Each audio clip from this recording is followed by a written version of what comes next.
So the first half of it's going to be as basic as I can try to make it. Then it's going to be followed up by like a question and answer session. The second part is going to be more specifically about the rotation in and of itself. And then at the end of that, I will also try to have a question and answer session. This presentation is pretty loaded. I did put a lot of time into it. So there's a ton of information. I'm going to be throwing a lot at you because I know this will obviously be on YouTube after, and I want people to be able to reference it and hopefully make it memorable. So just to get started, again, and Jamie, thank you for having me. I think what the Maine Online Track Conference is doing, especially during a lot of the COVID-19 stuff, is really amazing. So just about me. So again, my name is Brian Woodbury. I went to Scarborough High School. I graduated in 2009. I went to the University of Maine and graduated in 2014. I was on the track team up at UMaine. My senior year as a co-captain. I was All-America East in the outdoor shot put and the discus. I was also All New England in the indoor shot put. So that's just kind of my background as an athlete in track. As far as coaching experience is concerned, I was at Scarborough High School pretty much from when I first graduated through 2017. I was just a volunteer assistant throws coach under Coach Derek Vayu and my high school throws coach, Kurt Damon.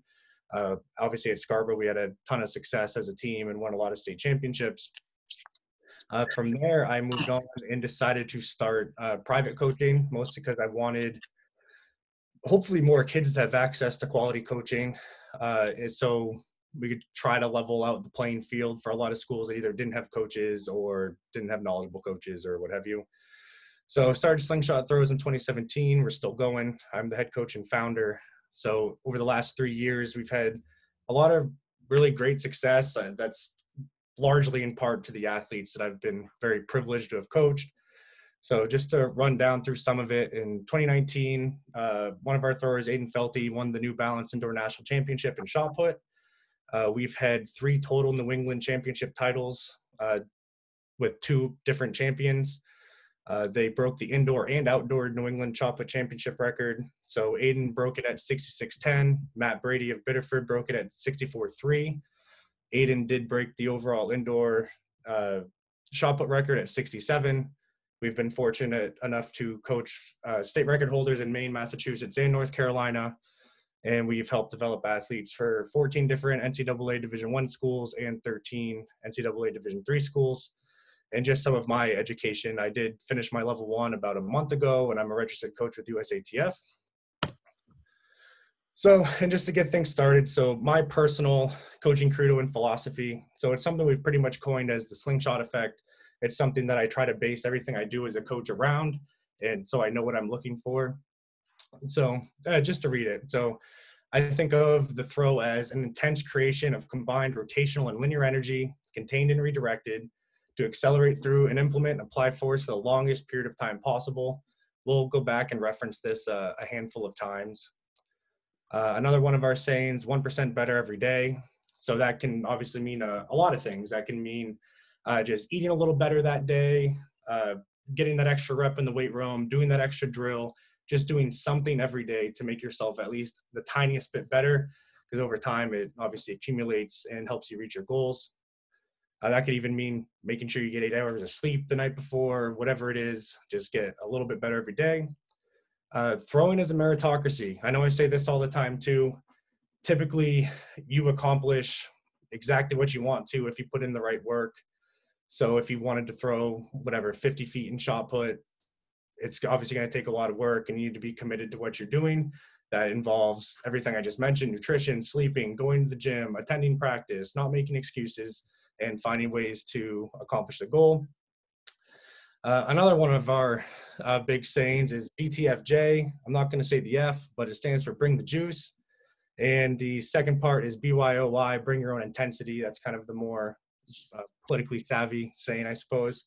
But basically all that means is bringing intensity to everything you're doing, whether that's in the gym, in the circle, at practice, and bringing that high level of intensity is ultimately what's going to help you reach your goals as well. And so as an example of this, I did put some videos in of Aiden.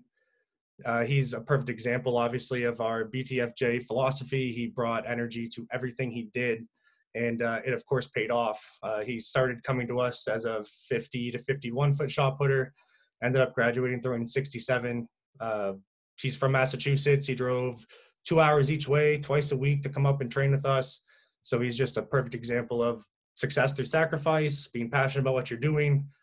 And obviously it got him where he wanted to go. So these are videos. So the one on the left is the Indoor National Championship. He threw 66.9 in round 6 to win the meet. He actually got knocked down by the previous thrower immediately before this response. And I do have volume on this, so I apologize if it's too loud.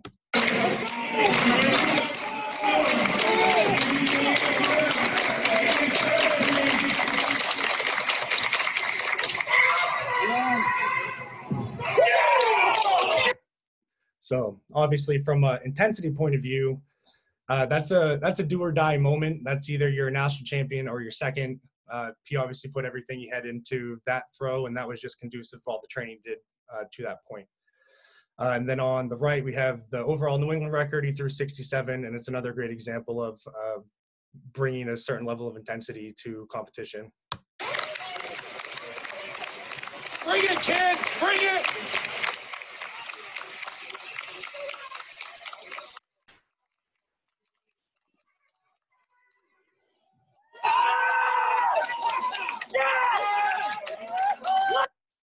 Right. So obviously it's a little different. Obviously throwing that far, that is what it takes to make it happen. But I know, like we were talking about before the presentation started, even competitions where people are trying to break 40 for the first time, or 45 or 50 or maybe even 30, as long as you're bringing a level of intensity that's going to allow you to perform that way, it's going to make it more exciting for the athlete. It's going to make it more exciting for the coach. The competition is going to be better, you know, and everybody ideally in our sport supports each other. So everyone wants each other to throw far. And I think that's one of the beautiful things about our sport is we're not always, or not trying to put other people down. We're hoping that everybody has the best performance they can that day. So I did put a slide in here about communication and semantics. I do think this is important for coaching. So words and cues will have a different meaning to different athletes. If that is something you haven't experienced yet, it's definitely something you will. Some examples I put in are like hop, skip, and jump. So those 3 words mean different things to different athletes, and you really need to shape your verbiage around what they understand so you can communicate. I know one that I run into all the time with our athletes here is squeeze or flex. So I talk about squeezing your core a lot. I've also said flex your core a lot, and they, you know, interpret that differently. So I have to kind of switch words to make sure they understand what I'm saying. Another common one is shift or move, push, drive. Those things all mean different things. So what they're feeling, what they're trying to accomplish, and what you're seeing can oftentimes be very different things. So communication is obviously key in this whole thing. And this presentation won't be any different. I put a disclaimer. I'm of course not a trained physicist or biomechanist. So everything is just from my perspective, my experience, and my point of view. So to start the basics portion. So a shot put is a pushing movement. It's not a traditional throw like most things, like a football, baseball, whatever. It's a very unnatural movement, and it needs to be trained correctly just so you can avoid injuries. A lot of injuries happen to the hand, wrist, elbow, shoulder. A lot of the pictures and videos I'll use today will be from Joe Kovacs and Ryan Krauser. If you don't know who they are, you definitely should look into it. They are unbelievable athletes. Joe threw 75.2 at the 2019 World Outdoor Championship. And Ryan Krauser is, of course, the 2016 Olympic champion. He holds the Olympic record. He also threw over 75 feet. And you can obviously see the different styles of their grip, and we're going to cover that on the next slide. So to start basics, so the grip, traditionally it's thumb down, elbow up. So something similar to this. Forearm covers the bicep, no chicken wings. You'll see a lot of kids try to hold it like this, and they'll kind of create this shape with their arm where obviously they're not going to be able to push the shot out into the sector. So really thinking about turning the shot down to cover the bicep. And the shot will rest on the pointer, middle, and ring finger, supported by the thumb and pinky. So if you can think about it like this, you would be pushing with these 3 fingers supported by those 2. You're not going to have all 5 fingers on the shot. You're going to want tension in your forearm and your fingers, and you don't want it to be on your palm. And the shot put is either pushed into your neck under the jawline or behind the ear. So again, creating tension in the fingers and forearm. So the 2 pictures I have of Joe and Ryan below, Joe obviously carries the shot much deeper behind his ear. Ryan has it much more under his chin. Both are right. It just depends on the athlete, and that's something we'll get into in a little bit as well.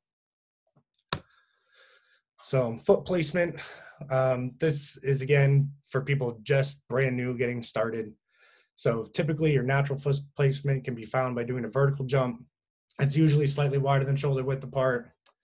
And an easy way to cue this up for younger kids or people just starting is your left big toe should be aligned with the instep of your right foot. And it allows for your hips to turn similar to any other ball or stick sport, baseball, hockey, lacrosse, whatever. That's usually a pretty easy parallel to draw for some of the kids. For beginners, the toes should definitely be pointed towards 90. And there should be enough weight over the right foot where you can freely pick up your left.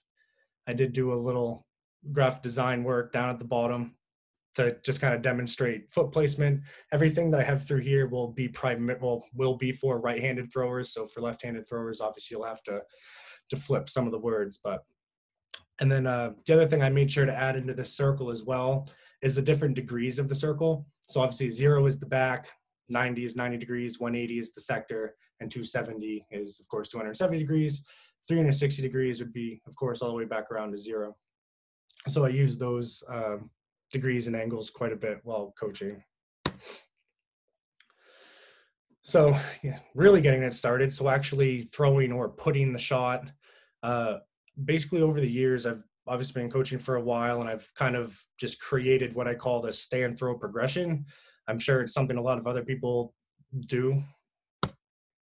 And I have videos and examples of all of this as well that will be following the slide. So usually to start, we have front facing throws. So both feet up against the toe board, toes pointing to 180 into the sector. The idea is to lean straight back, getting the shoulders behind your hips and creating that reverse C position and getting a good stretch through your core.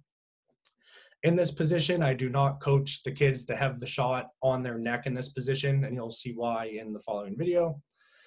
And the shot is supported in front of the collarbone, so it'll be kind of floating here in front of your collarbone. Lean straight back, get a good stretch across your core, and finish the shot out over the top. And it really helps the kids to understand the finish, how to kind of flick the shot off their fingers into the center of the sector. And I did put that it is okay to take a step over the toe board to enforce a linear finish, and you should not be taking a step across the body. So for videos, I did use one of our throwers, Josh Bradford. He was at Falmouth High School this past year. He's our latest 60-footer. He threw 61-2 indoors at the Dartmouth Relays. And unfortunately, obviously, Nationals was canceled and outdoor was canceled. So we did move on to the 16-pound shot just to get him ready for college. He will be going to the University of Maine. So on the left-hand side, I have an example of a good front-facing throw, or a technically proficient throw. So leaning straight back, nice linear finish out into the sector. On the right-hand side, I had him put the shot on his neck so you can kind of see why this is not ideal. So I had him kind of intentionally screw this up. So it's obviously really hard to have a linear finish in this position. If the shot's on your neck, it's going to force you to rotate instead of leaning straight back and delivering the shot out into the sector. So from front-facing throws, we move into step-in throws, which is a continuation of the previous drill. So shot should continue to be off the neck, again, just to reinforce a linear finish. It's very similar to throwing a punch. Both feet will be in the middle of the circle, so you'll be facing the sector, step forward with the left foot. And you can slightly turn your shoulders back as you get more and more comfortable. You can try to create more and more tension. Push the feet into the ground and deliver the shot to the center of the sector or slightly to the left of center. The shot being delivered left of center typically indicates that the athlete was delivering the shot for a longer period of time, which again goes back to our coaching philosophy. It allows you to create more acceleration, typically resulting in a further throw. And then if the shot is delivered to the right-hand side of the sector, like you did see in the previous video, it usually shows that your hips weren't square, your shoulders weren't square. You usually just kind of dump the shot off so you can get your body behind it, which of course usually results in a shorter throw. And the goal is, again, to restrict the rotational movement and focus on the linear push. So, and then here's some video examples of that. And so both feet in the middle, just taking a step forward with the left foot. And again, delivering the shot long to the center of the sector. Then on the right-hand side, you'll see an example of what it looks like to do it incorrectly. So you can try to obviously cue them up to fix that. Let me see if I can replay this one here. Because you'll see the shot comes off his neck, drives it right, hips didn't square up, his head tilted away so he couldn't get his body through the ball. And so those are things that I'm usually looking for. This is a somewhat unique position. I call it an open stand throw. So eyes, feet, and shoulders are square and pointed to 90 degrees. So at this point, you would be what I consider open. And we'll learn more about that when I get to the fulls. So the left arm would be up and your weight shifted over the right foot, enough for the left foot to be picked up, of course. And the movement is initiated by clearing the left arm. So by lining up here, throw the left arm first and create a big stretch across the chest, and then you can stand up over the top and deliver the ball. What you want to try to avoid is left and right arms going at the same time, because you end up missing the stretch across the chest, which ends up being a pretty big cue as they continue to develop. So another big one is the right heel should lift while the left heel is rotated to the ground. So that really helps with the weight shift from right to left. And the goal is to square up to 180, so to the sector, and build out the feelings of the previous drill in the step-in throws. And of course, some video examples. This is probably Josh's strongest position. So you can see how he was squared up to 90, really focused on delivering over the top. He did reverse, which is fine. And you can see how his left heel briefly makes contact with the ground upon delivery. And here's an example of a bad one. Again, turning away from the finish, a little too rotational, dumping the ball out to the right side of the sector. So then from there, we move on to closed stand throws. So a closed stand throw is just, again, in addition to the previous open stand throw position. So at this point, instead of being square and pointed to 90, you'll be turned all the way back to 0. Chest can either be up or down. This is typically a preference. For rotational throwers, their chest should be up quite a bit more. If they're gliding, they can have their chest down. But ultimately, unless they're competing out of a stand throw, it really is just meant to be a drill. And so make sure they're replicating their full movement. Weight shifted back over the right foot again. Make sure the left foot can be picked up. This movement is still initiated with the left arm.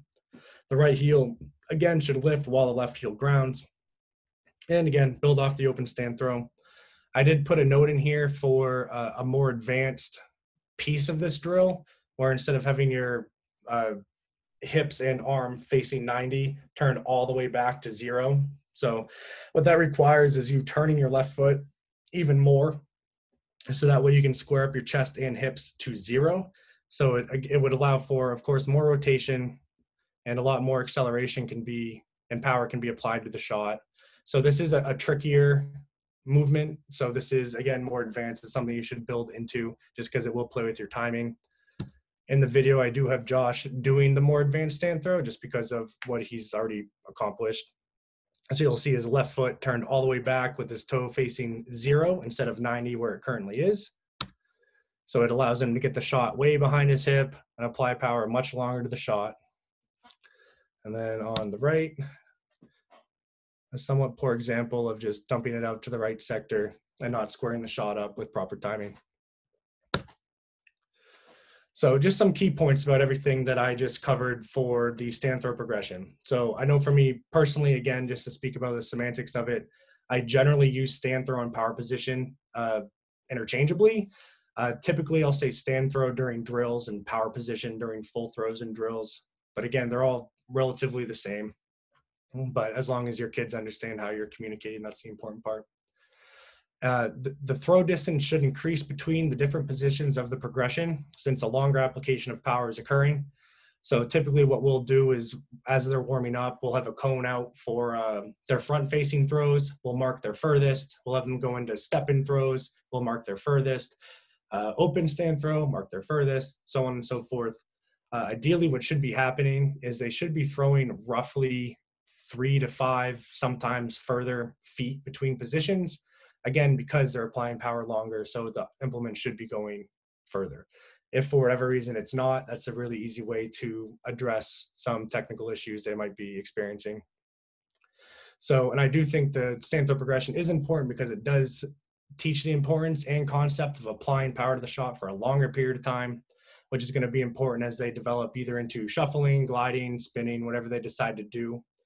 I know a common thing I say all the time is left down, shoulders back, again, for a right-handed thrower. So their shoulders should be down as they get into a stand throw position, because obviously what they'll learn from this is a closed stand throw is going to go further than an open stand throw. And that's going to be a key part of translating to the full movement. Let's see. And it allows the athlete to experiment with the timing and feeling associated with creating power from the ground and transferring into the shot. So, and these drills can be done with or without a reverse, of course. And regardless of experience, it doesn't always happen, of course, but we try to start every training session with this progression. It definitely allows for athletes to warm up appropriately with the implement and, you know, put the energy into actually throwing that day.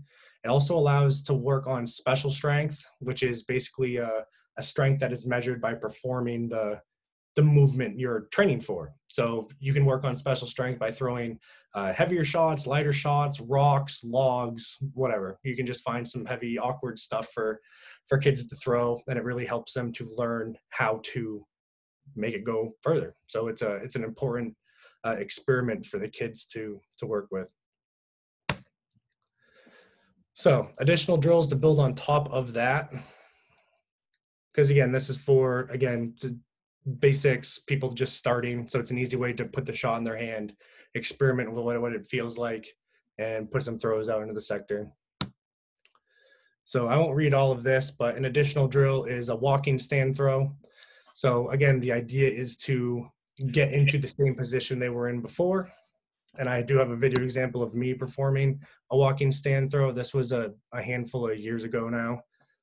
But basically take a small gathering step with your left foot and get into a closed power position. So shot is on the neck, small gathering step, right, left, tip the shot, center to slightly left. Let's see if I can play that again. This is a really easy way to experiment with more momentum and acceleration, just building on some of the basics of actually putting the shot out into the sector. Bye.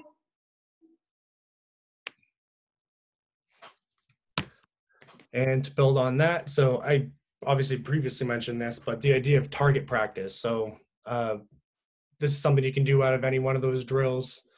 I think this is a really easy way to teach athletes control, timing, and awareness. So if you can put a cone out, I don't know, if they're throwing 50 feet, put one out at 42 and see if they can control the amount of force that they're putting into the ball to only hit 42. I know it kind of sounds counterintuitive, but it really teaches you how to control your body, how to control the throw. And obviously at a certain point, if you get sneaky, you can start to put the cone out further than they think it is. And you can show them that usually it's a mental block of some sort that is not allowing them to throw further. But it really allows the athletes to feel new feelings, make adaptations. I know this isn't a discus presentation, but this is a really good one for discus. Just put a cone out, see if they can learn to control the discus in the direction you want them to throw. So at this point, that wraps up kind of the basics section.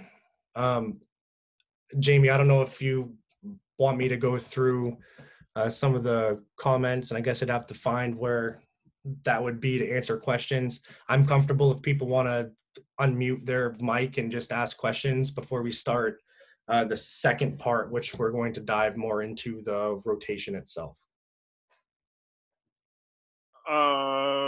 If people could, does anyone have any questions? You can dump them right into the chat. The thing with asking questions as a big group is there's no way of like really raising our hand. Actually, there is. But if you want to dump them in the chat, then I can ask them, or to Brian, if that works for people. I think that'll be best. So if you want to, is there any questions out there? I guess I did just find where the chat is, so I can. Oh, sweet. Never mind. Then I don't need to read them. Brian can read. So if you have questions, I'll just leave it open for the next couple minutes, and if anyone has anything, feel free to post it in there. And I guess to Kathleen's comment, yeah, Outdoor Nationals is, at least as of now, yeah, scheduled. I doubt that'll happen, but hopefully. hopefully. I have a question, Brian. Yeah. And maybe if you could stop your screen share. You had mentioned a chicken wing. And I think you did it because you were like, "Yeah, it looks something like this," but since you were screen sharing, I couldn't see it. Um, Oh, okay. Yeah, let me see if I can stop the share for now and see if you guys can just see me. goes over the speaker view. Yeah, can everyone just see me now? Yep, I can. If anyone wants to see him big, just dial it up from go to the top instead of grid view. Just make sure it's speaker view. You don't have to see Brian big. But yeah, I guess as I was going through the presentation, I wasn't sure if you guys could see me, but I was trying to at least demonstrate some stuff for a visual. But yeah, the idea of a chicken wing. So it would basically look like this, where the bicep isn't covered. They're kind of scooping the shot under it. So what that, of course, forces is the throw to just go up in the air instead of out into the sector.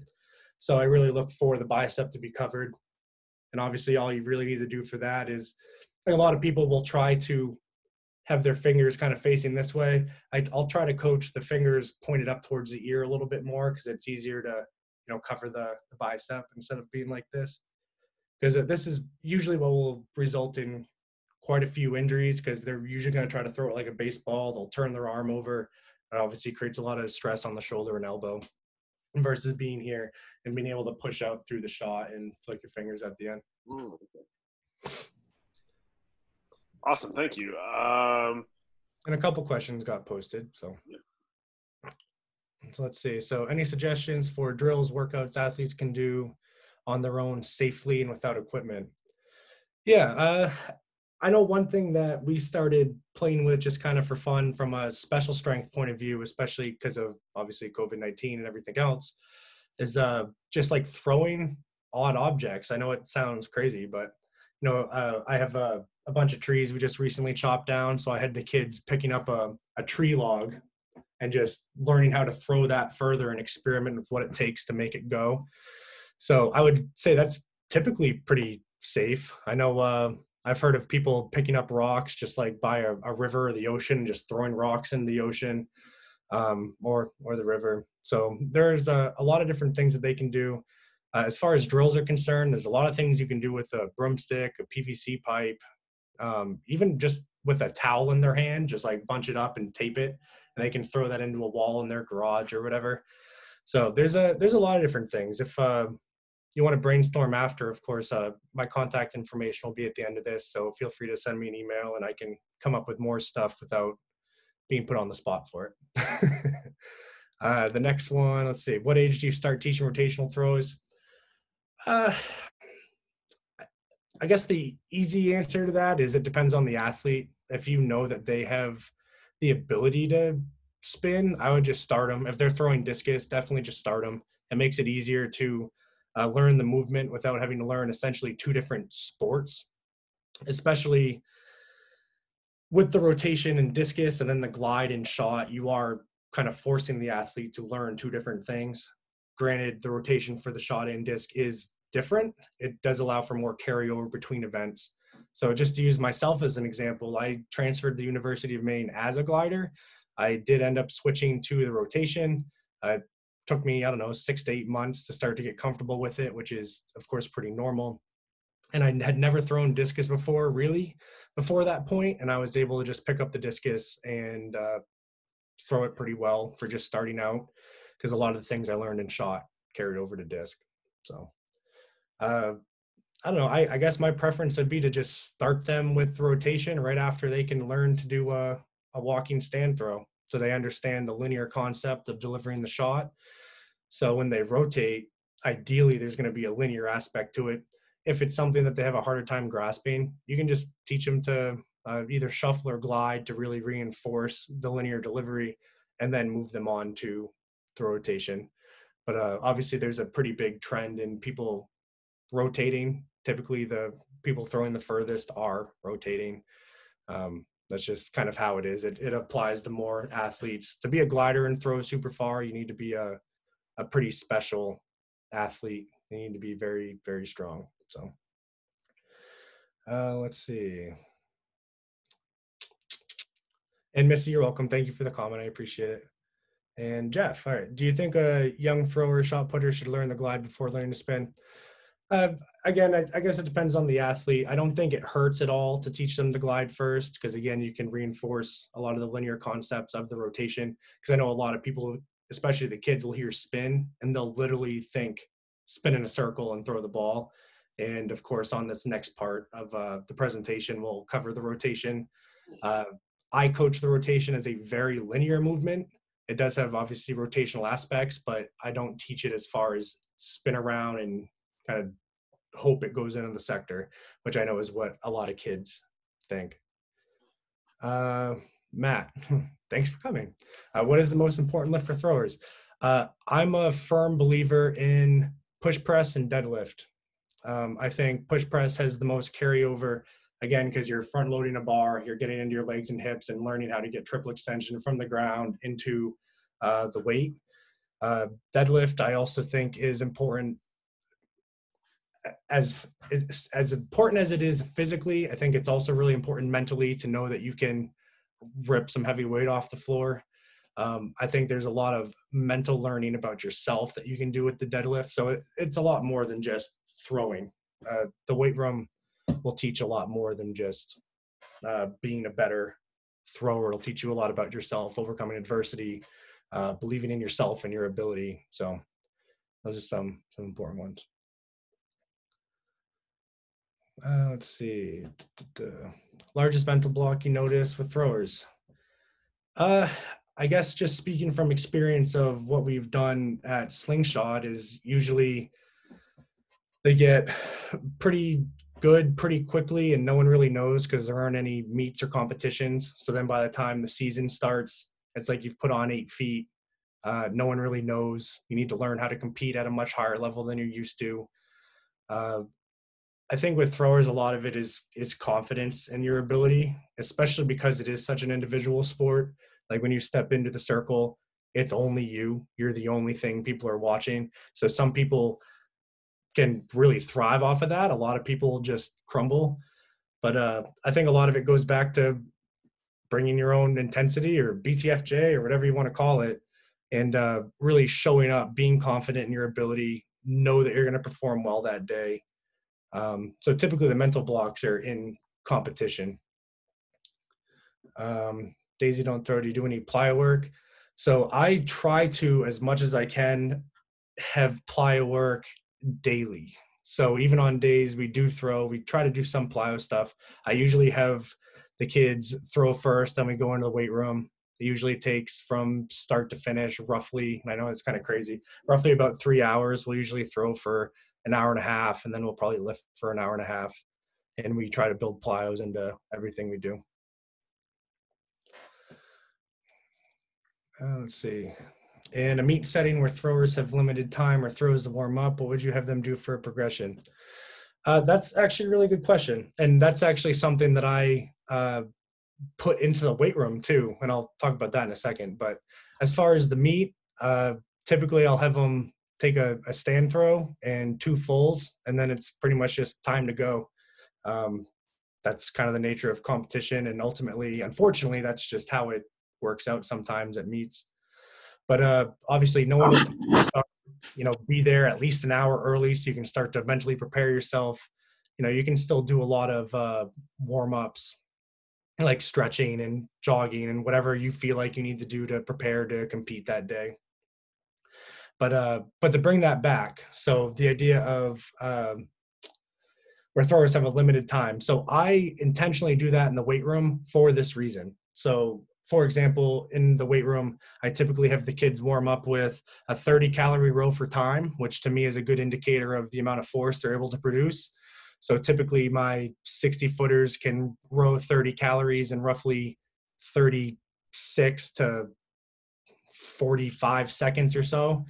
And that obviously, like, you got to perform now. So you're going to be ripping on the rower as fast as you can, pretty much the second you step into the weight room.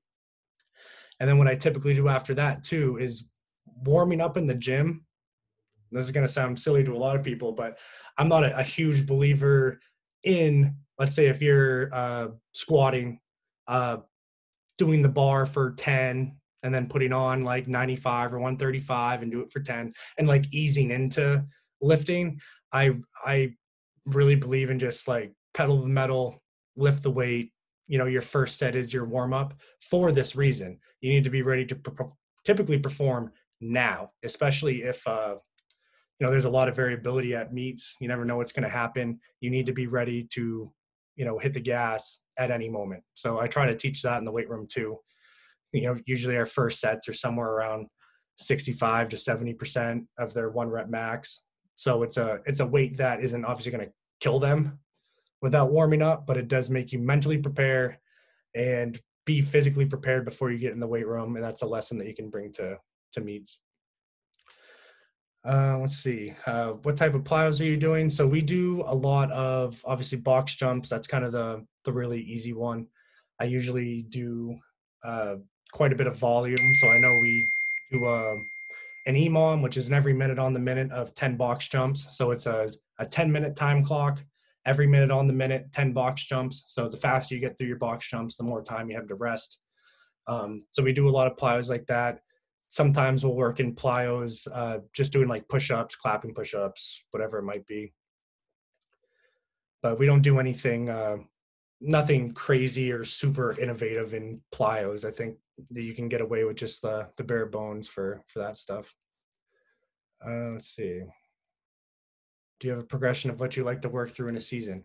Yeah. So depending on the athlete, so for example, like the kids that we send to nationals, their whole season is pretty much programmed before it starts. So I know, for example, just to use Aiden, his junior year, he placed something like 12th or something at nationals. And obviously the goal was, okay, we want to come back next year and win this thing. So I literally had his programming laid out from April through the following March. And that was, not necessarily the amount of throws, but like the lifting progression of getting stronger, working on certain parts of the throw, just to make sure that when we step back in that circle another year from now, we're prepared for what we would have to do. So there's a lot of things you can do to educate yourself around periodization and just weightlifting in general and how to prepare for competition. So there's a lot of good stuff about that. And I'm obviously willing to share more. Just shoot me an email and I'll give you what I can. How many throwing sessions a week? I would say, we do probably 5, sometimes 6. So Monday through Friday, sometimes Sunday. I don't think that you can throw too much. It's obviously really important for what you're doing, because if you're training to throw, you need to be throwing and you need to be doing a lot of it. So sessions a week, I would up it, especially early in the season. And this is another thing too. Early in the season, through probably halfway through the season, the volume should be pretty high.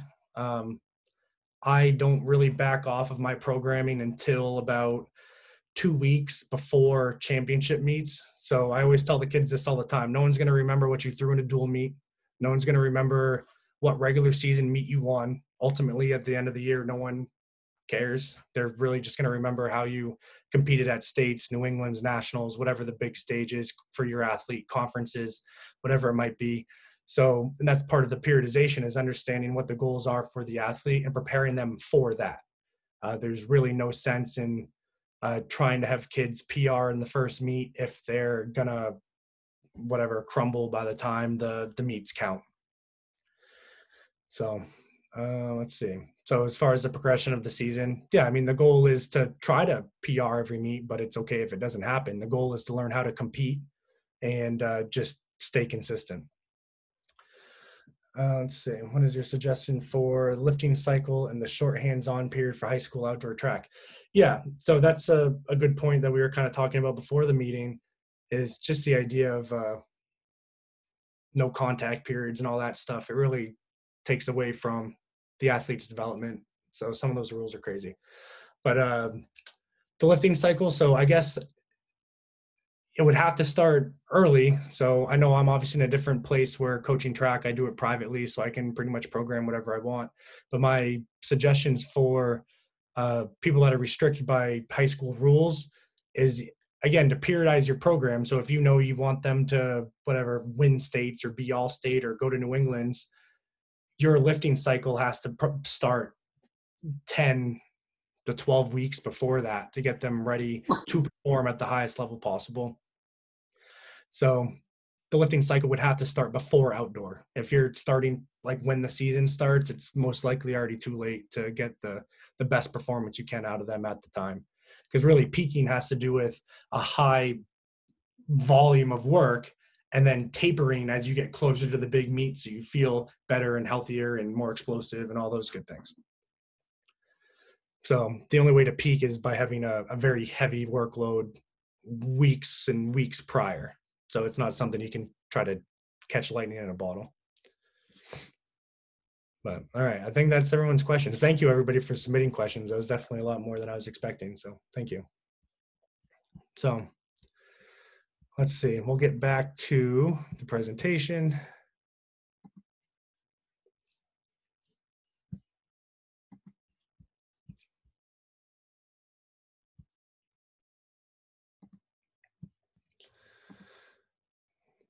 Okay, so learning the rotation. So again, using the examples of Joe Kovacs and Ryan Krauser to demonstrate all these positions.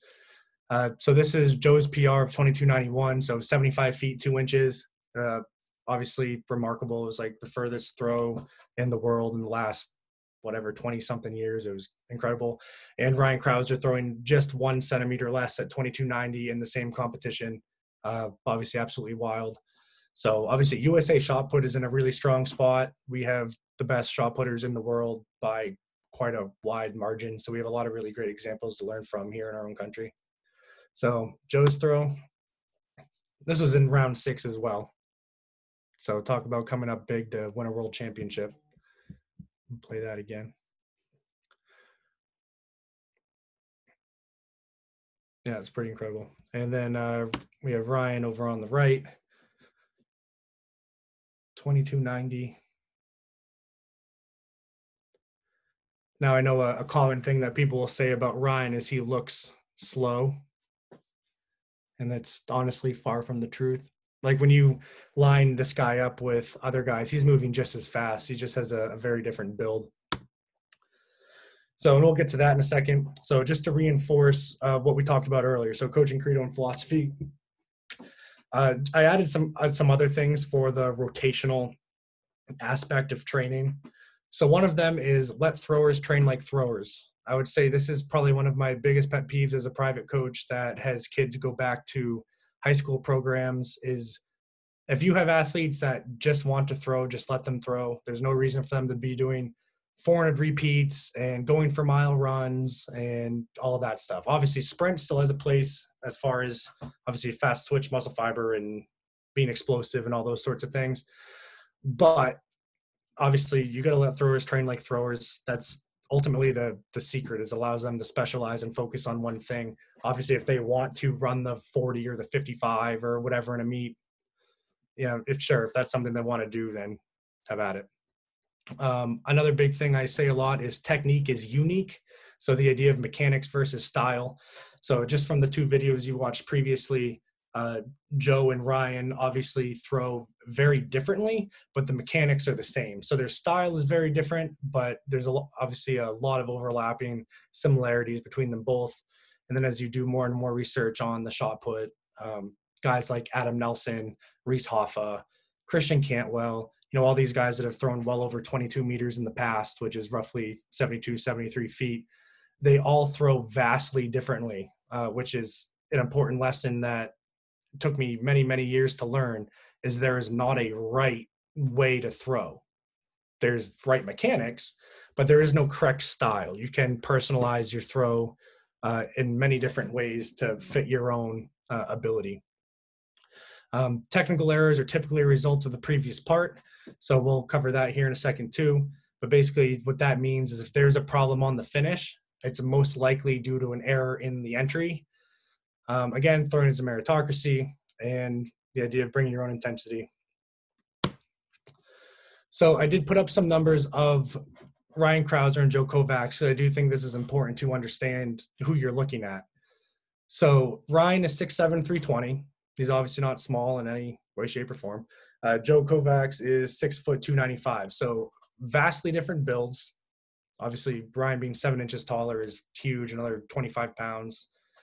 And they both threw over 75 feet. So I think it's important to see that, you know, just because you're whatever 6 feet doesn't mean you're not capable of throwing super far. Ryan's 27, Joe is 30. Just some numbers that I could find. I know they don't post too much about what they lift in the weight room, but what I could find, they both, of course, have over a 500-pound bench. That's almost a prerequisite to throwing crazy far. They both squat over 700 pounds. The last reported max that I could find for Joe was a back squat of 771 pounds, which is, of course, unbelievable. And it was probably about a week or two ago, maybe more recently than that, that he shared a video of him back squatting 705 pounds for 10 reps. If you do the math on that, he's probably capable of squatting probably in the mid 800s, which is quite frankly unbelievable. Ryan's probably most prominent lift is, or what he's probably most well known for on social media and everything, is his 330-pound hip snatch, which is incredible. That's literally obviously taking a straight bar at your waist height and lifting it up over your head in one movement. So obviously you need to be unbelievably explosive to move 330 pounds like that. I did find video of Joe jerking 500 pounds, which is pretty amazing. And I found a video of him deadlifting 700. So obviously these are the guys that we're talking about. This is what I mean by throwing is a meritocracy. Like, you're not born, you know, with those lifting numbers. Those are things that you quite literally bleed over to try to accomplish. So breaking down the rotation. So I'm assuming a lot of people in the chat here probably see the rotation and just can't figure out or understand what's going on. So I tend to break it down into 3 parts and 5 phases. So for the parts, I have the entry, the middle, and the finish. And for the 5 phases, there's a double support phase, a single support phase, a 0 support phase. Then you go back into single support and then double support. Obviously, we're going to continue to cover this in the next few slides. So I took the same video I just played earlier and put it in slow motion to kind of break down the parts. So this is the entry. So Joe is on the left. The entry is from double support to single support to 0 support to single support. And you're going to see that in this clip. So he's in double support now on both legs, single support, 0 support, single support. So you can kind of see how that works out. I'll play Joe's again. So from double, single, 0 to single. So that's what I consider the entry. And then on the right, we'll have Ryan. So same idea. Now you can see how they obviously get to the similar positions differently, but the mechanics are the same. And then I've broken this all down into key points and drills that you can do to work on these different parts of the throw. So the entry for the rotational shot put. So your base, your feet are going to be typically wider than shoulder width apart. Your toe is pointing out. There's a lot of variability in the base. So again, depending on who you watch, there's many different styles of the base, but the key points are the same in the entry. Part of the entry is the wind, which is the building preliminary speed. And that is when they turn the shot over. Let me see if I can go back. So this would be considered the wind, this part to about there. So that would be considered the wind. Just some key points and some coaching points for coaching the entry. Again, for a right-handed thrower, think about turning on the inside of the left foot. So you're not turning on the outside of your left foot and dumping into the middle. You're keeping all your weight over the left so you can rotate around it. Another key point is your armpit stacked over your left knee and your toe. So you should be able to create a line when you're breaking down video for your kids, where you can make a line from their armpit through their knee to their toe. And right foot pickup time is another cue that I am on top of quite often because I find it makes a big difference. So if you keep your right foot on the ground too long, they're typically going to over rotate. So right foot picks up as the left side stacks. And I wanted to make a point about the right leg sweep. So generally, the longer the right leg is, the better. Of course, there are exceptions. There's a lot, like I said, mechanics versus style. The right leg needs to be, and the right foot needs to be dorsiflexed. So your right leg would be creating a check mark shape. And that would help create an aggressive linear sweep and helps the hips get ahead of the shoulders, entering double support. A really easy way to coach the entry is the 4 L's. And I don't remember how I came up with this, but this was back when I first started. The idea of getting left, so moving your body weight from your right side to your left side, getting long with the right leg, leveling the shoulders, and a linear drive out of the back. So it's a really easy way. Just say left long, level linear. Those are the goals for the entry. And especially if that's what you're working on for the day, it gives you a very easy outline to kind of follow and what you're looking for.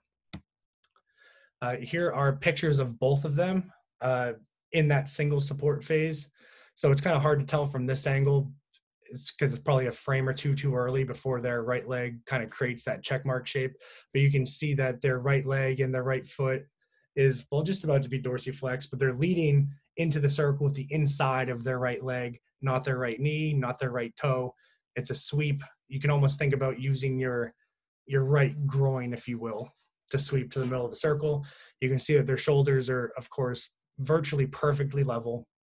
All their weight is over that left side, perfectly imbalanced. You can definitely see the difference in their grip here too. But and again, Ryan at 6'7" and Joe at 6 foot, identical positions, just different builds. So drills for the entry. So I have videos of these, of course, hereafter. So this is what I call clockwork, which is 90 degree, 180, 270, and 360 degree turns. That really helps the athletes learn balance and what it feels like to have the weight on the inside of their left foot. They're really going to learn that when you try to get them to do a 360 degree turn with their weight on the outside of their left foot. They just won't be able to do it. It's also going to teach them to keep their eyes up, because obviously wherever your eyes go or your head goes, your body goes. So it really helps to reinforce a lot of those points. The bucket drill, which is a really great drill that I know personally we need to use here more and more often. But you can basically take a Home Depot or a Lowe's bucket. In the video example, it's a backpack. You can just put it about 6 inches from the left foot, and it really teaches how to properly sweep with the right leg. So it has to go above the object and around the object. So that can really help teach the sweep. And the shift and step. This is something I know we need to do more of too, but it's something that we did a lot with Aiden to help him understand the entry, especially really early on. So the idea is to wind and shift the weight over from your right side to your left side, and then just take a step forward to 180 degrees. Or actually, excuse me, that's a typo, to 90 degrees. So it helps teach a right to left movement in the entry. So the entry is really a shift of your weight from your right to your left, and then a linear drive forward to the toe board. So the video all the way on the left will play first. This is Josh doing the clockwork drills. So here he's just doing 90 degree turns, just really easy, simple turns where you can feel the weight on the inside of your left foot. He moves into 180 degree turns.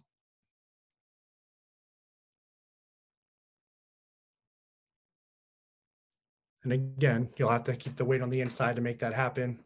Into 270 degree turns. This is the hardest one of the 4, in my opinion, is keeping your balance long enough to just take a step forward or lunge to the center of the circle. And 360 degrees here, he demonstrates. So really teaching balance and what that should feel like and where your weight needs to be in the entry. The next video over is we, again, use the backpack for the bucket drill, but having the right leg go up and over the object. That was a pretty sharp looking spin there too.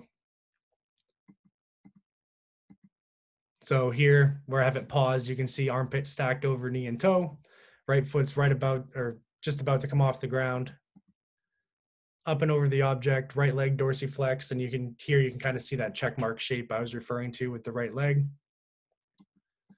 And then here you can see the double support position at the front with his left foot down, his shoulders back, and you'll see here he grounds his left heel, which really helps, again, the momentum stop, and that's going to be really important for the finish, is transferring that momentum out into the shot. So I'll play that one more time. The bucket drill is typically, in my experience doing this, it almost performs miracles because it really helps the athlete move over their left side to clear the object, because if they don't, they're just going to hit the object. So it's a very tactile drill that you can do. And the video all the way on the right is the shift and step. So a shift over the left and a step forward to 180 degrees or to 90 degrees. So this helps to replicate what should be sort of happening in the entry, where you're shifting your weight from your right side to your left side and around. That's a drill that you can do if you have athletes that over rotate a lot. So by over rotate, I mean, instead of in this video hitting where Josh is hitting, which is dead center, they would typically be hitting, it could be as far as a foot to our left, where they're just not centered and their balance is all over the place. So just to reinforce what we just covered, here's the videos of the entry again for Joe and Ryan. So again, in slow motion, stack the left side, right to single support, right foot touchdown.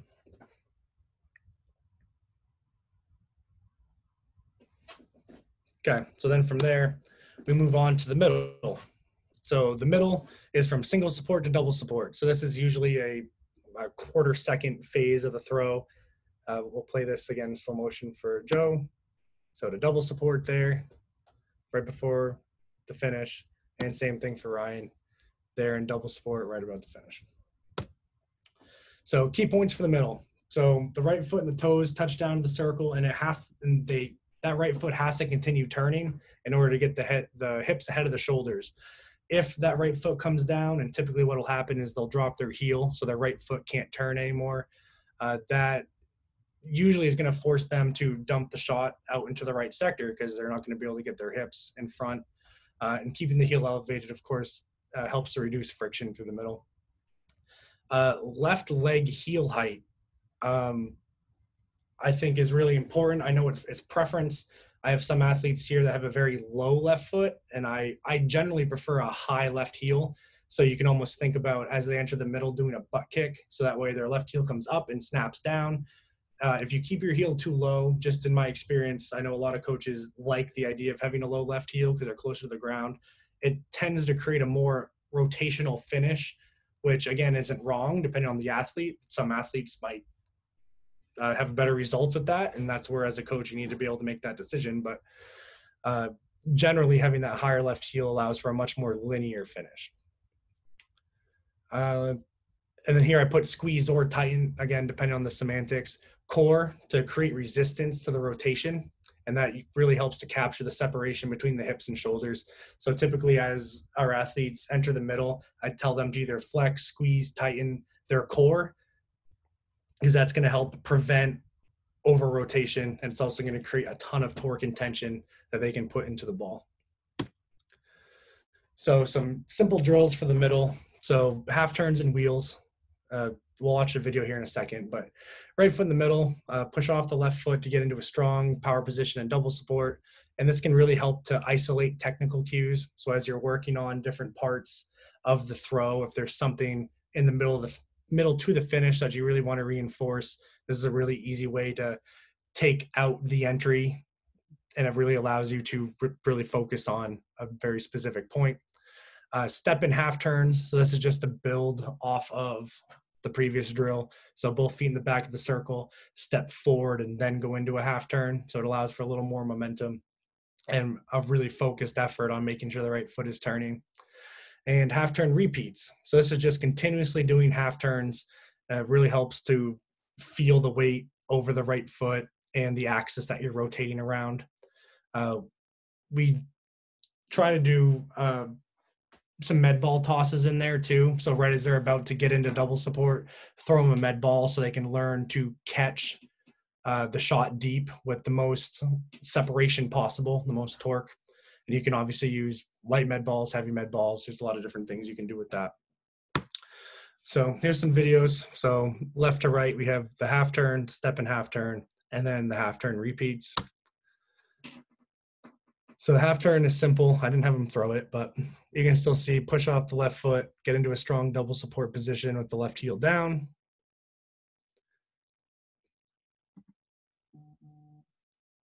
And you can see that like if his right foot was not turning, he would be off balance. The step and half turns. So here, both feet in the back, take a step forward, right into that same half turn. So it adds a little additional variation. And this is another good drill to do with a med ball right before left heel touchdown. Just underhand toss a, I don't know, 15 to 20 pound med ball and make them catch it in this position.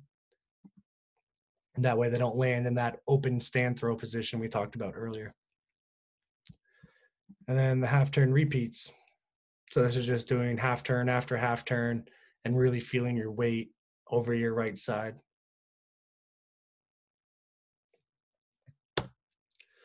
So more video of the middle too before we move on to the finish. So you can see how those drills really work into what athletes are trying to do working into the finish. So then with the finish, Joe doesn't get his left heel down. I don't think that's something that he either prefers or works on. So it is unique to him. Again, not wrong. It's just his preference. So you can obviously big finish. It's extremely violent, very intentional. We'll play them both again. So Joe, obviously, with great timing, delivered it right down the middle to perhaps slightly left. And I think that's where Ryan's throw is interesting, is he kind of pulled off it. And you can see that here by slowing this down, how the shot came off his neck early, delivered it to right sector. And this was still 75 feet. I think he knows he missed it, which is scary, because if he laid on that longer, again, because physics is undefeated, if he stays on that longer and applies acceleration longer, who knows, that could have been a new world record, 77 and some odd feet. Okay, so there's a lot of points in the finish. So the left side works together. So these are all things that you can build off of from the stand throw progression. So the left arm is long and creates that stretch reflex across the chest that we talked about. As the left arm clears, the left heel rotates down to the ground. So that's going to help with the block and transferring momentum into the shot. A cue I use a lot for the delivery is to finish the shot over the top of the left leg and toes. So that allows them to stand up on the ball, square up their chest and hips to the sector for a long push, instead of rotating around the side and dumping it out into right sector. Both feet should have contact with the ground until the shot has left the hand. A really easy way to demonstrate this, I know Brian Oldfield back in the day, there's a really good example of it. And you can even do this for your football players, especially if they're offensive linemen. The thought of trying to drive block somebody with 1 foot off the ground, you're just not going to be as powerful. You're not going to be as grounded. You're not going to get all the energy transfer you could into the shot. So both feet need to have contact with the ground until the shot has left the hand. If that is not the case, all the energy and force you develop before that point virtually dissipates and it's gone. I'll read this verbatim because I think it's important. So these steps result in a strong left side block where the left side stops and the right side accelerates. And the energy created leaves the body and is transferred into the shot put, allowing the athlete, let me see if I can move my window here. No, I can't. All right. But allowing the athlete, yeah, so all the energy goes out into the ball and allows them to stay in the circle because all the energy leaves their body. They're not going to be out of control. And they can switch their feet in reverse to save the throw. An example I use a lot, especially for some of our newer athletes, is I use a crash test dummy example. So this is where the car is the athlete's body, the test dummy is the shot put, and the stopping force, so I usually use like another car or a tree as the example, is the block.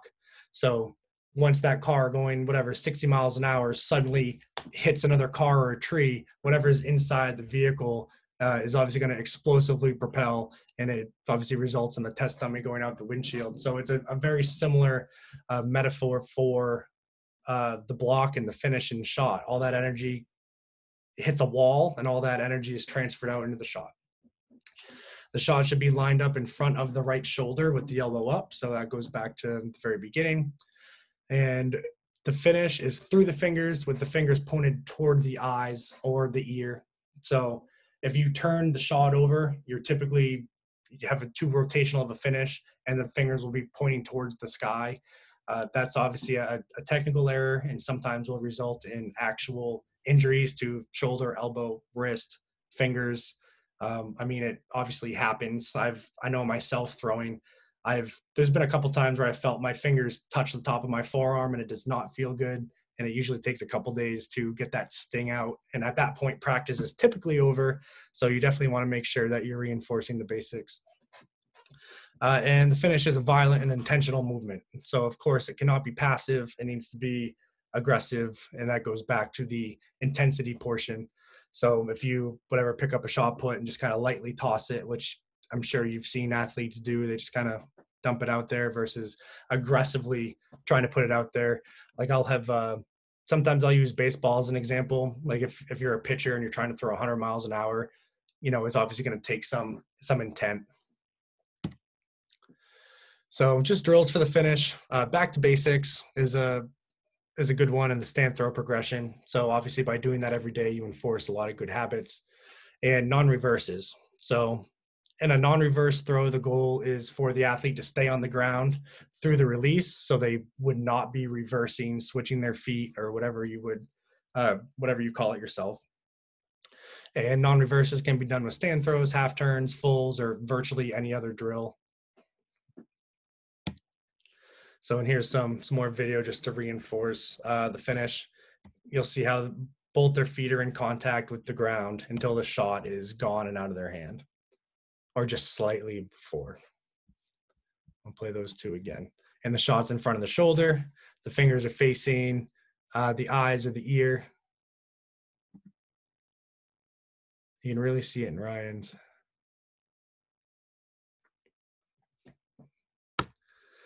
Okay, so that's what I have for breaking down the rotation. For continued learning, there's a lot of really great opportunities. I know, obviously, COVID-19 and coronavirus has put pretty much a stop to most large classroom level learning. So I was fortunate enough, I got my USATF level 1 probably about a week before all this went down. But that was a really great learning opportunity. They go through every event in track and field. I highly, highly suggest doing that. If you are pursuing coaching, you will learn a ton, and the presenters there are unbelievably knowledgeable.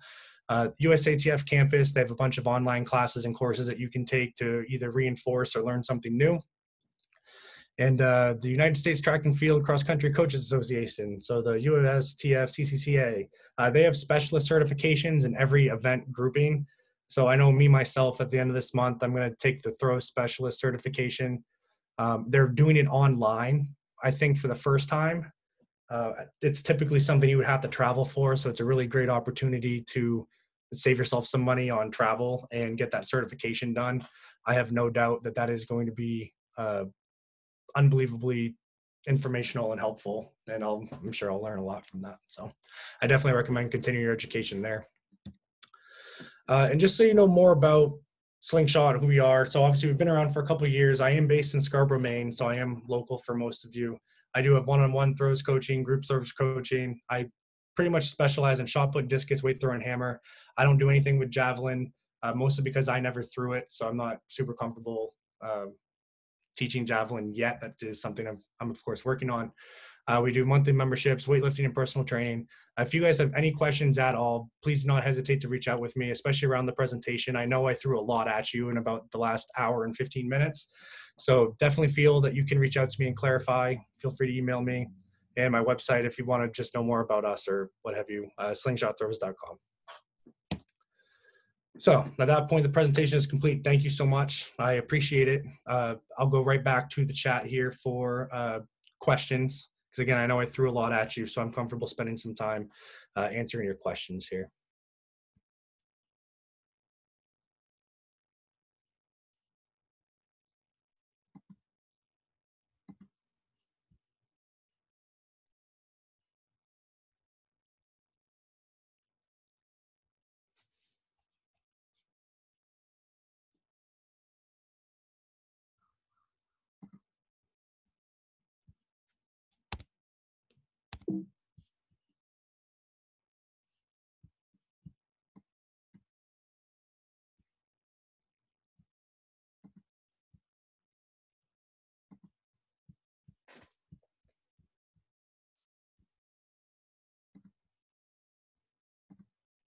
Excuse me while I try to get back to the chat here. All right, let's see.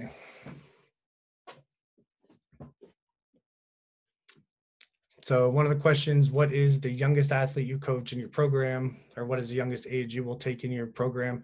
I've coached athletes as young as 6th grade. I can coach even younger than that. Obviously, it would be pretty much extremely basic, making sure that good habits are developed and no one's getting injured. That's the primary concern with that age group. My website, yeah. So my website is just slingshotthrows.com. And again, in my email address, I'll put that back up too.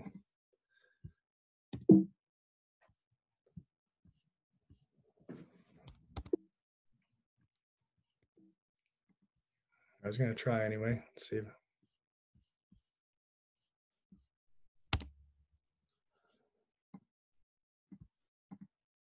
Stuff going between them. But yeah, slingshotthrows.com or slingshotthrows@icloud.com. Let's see. Show a video representation of delivering the shot over the top. Yeah, so let me see if I can go back to the presentation.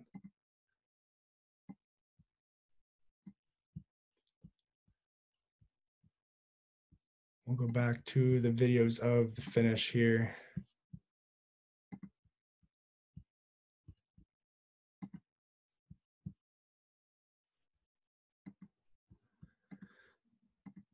So by over the top,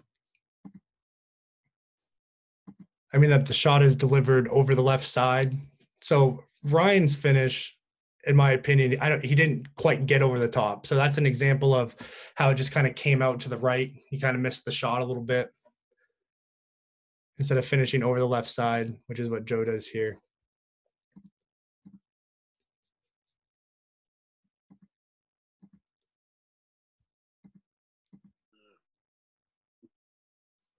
But it is definitely something semantically that can be hard to explain.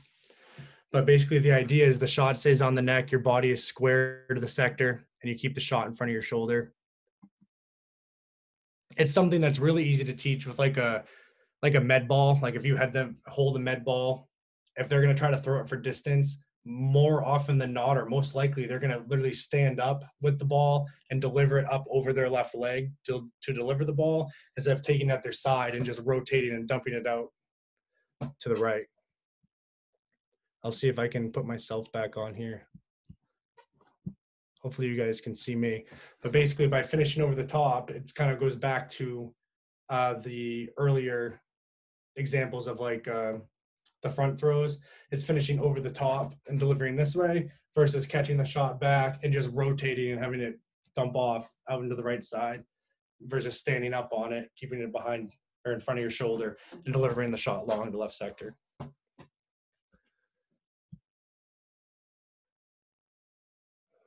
Let's see. Oh, thank you, Jared. Yeah, there's a website.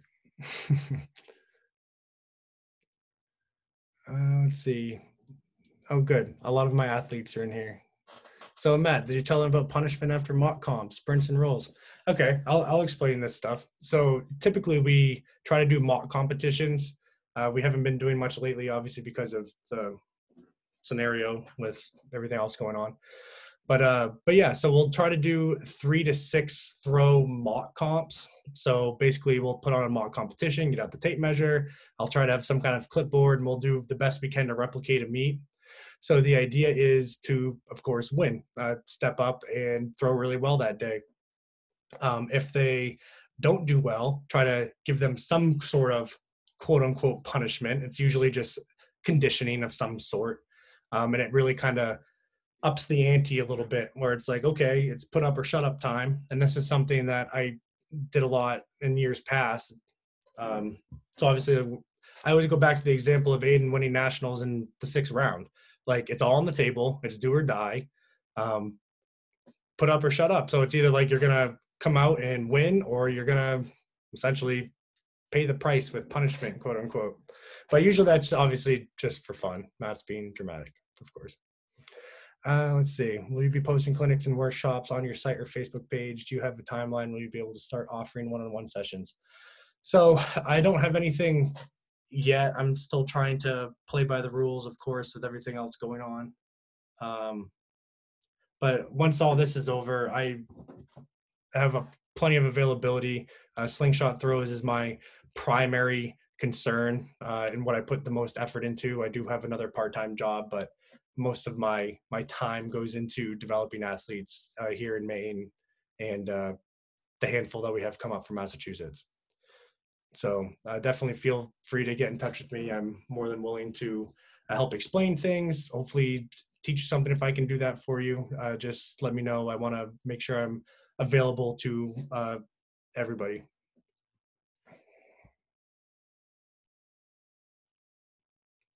But this was my first presentation or online clinic, so this is the first time I've put anything together. So hopefully there will be more opportunities like this where I can do large group sessions and try to help you guys out as much as I can.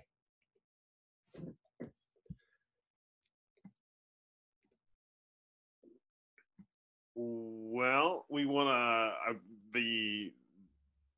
the thank yous are pouring in. I'm sure you, if you're looking at the chat. I appreciate it. Yeah, that presentation was great, Brian. I can't appreciate you anymore. Like, you're, as much as I know this was your first presentation, this is our second presentation in the main online track conference. So we've had two home runs right in a row. So I'm thrilled with what we just saw there. I know I learned a lot. My mind's spinning. You're right. You threw a lot at us, but sure.